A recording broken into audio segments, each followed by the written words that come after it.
बेटा जाया खुशी हुई भाई खूब बजाए थाले, ये तो आना जाना लगा हुआ है जो कीड़ी का नाल है। परमात्मा बताना चाहते हैं कि जैसे राजा लोगों के यहाँ पुत्र प्राप्ति होती थी तो बैंड बाजे बजाया करते, पूरे नगर में धूम मचा दिया करते थे। और गरीब आदमी के यहाँ संतान यानी पुत्र होता था तो वो थाली बजाते हैं, थाली पीटते हैं।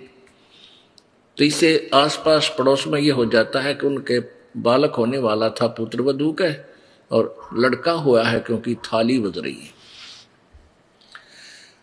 उस पुत्र के जन्म की खुशी में उस परिवार ने बहुत बड़ी पार्टी की, लाखों रुपये लगा दिए, पुत्र हो गया, खुशी मनाई क्योंकि लौता पुत्र कई वर्षों में हुआ। अगले वर्ष वो पुत्र मृत्यु को प्राप्त हो गया, अब टक्कर मार रहे हैं।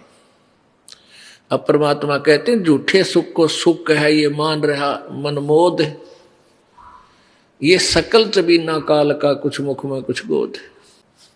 पतझड़ आवत देख कर बन रोवे मन माही, ये ऊंची टहनी पात थे अब पीले हो जाही।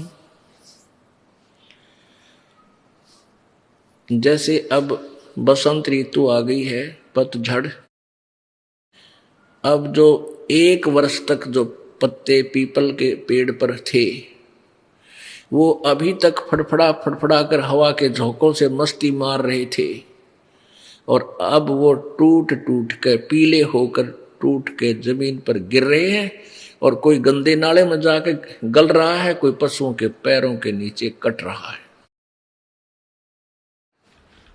अब परमात्मा परमेश्वर कबीर जी एक उदाहरण दे रहे हमारे को कि जैसे हम बूढ़े हो गए, सफेद बाल आ गए, दांत जड़, काम छोड़ गए, आंख भी लग गई धोखा देने।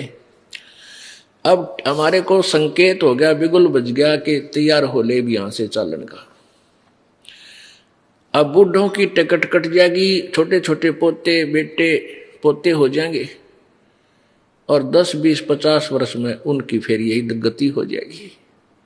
तो क्या बताते हैं परमात्मा, तुम कित फंस गए आकर, कबीर जी कह रहे हैं सतलोक में कभी मृत्यु नहीं कभी बुढ़ापा नहीं, आप वहां चलो बच्चों।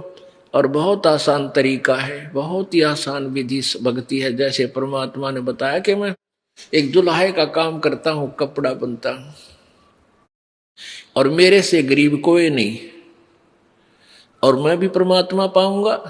तो आप ये ना सोचो कि धन गणा है जिसके पास या उच्च जाति वाले ही परमात्मा पाएंगे, नहीं। ये जाति मजहब था, हमने अपने आप बाढ़ बना रखी है, अलग अलग दीवार खींच दी। परमात्मा इन सबको मिटा देता है, उसके लिए तो उसकी आत्मा सोना है, लाल है, उसी का वो ग्राहक है।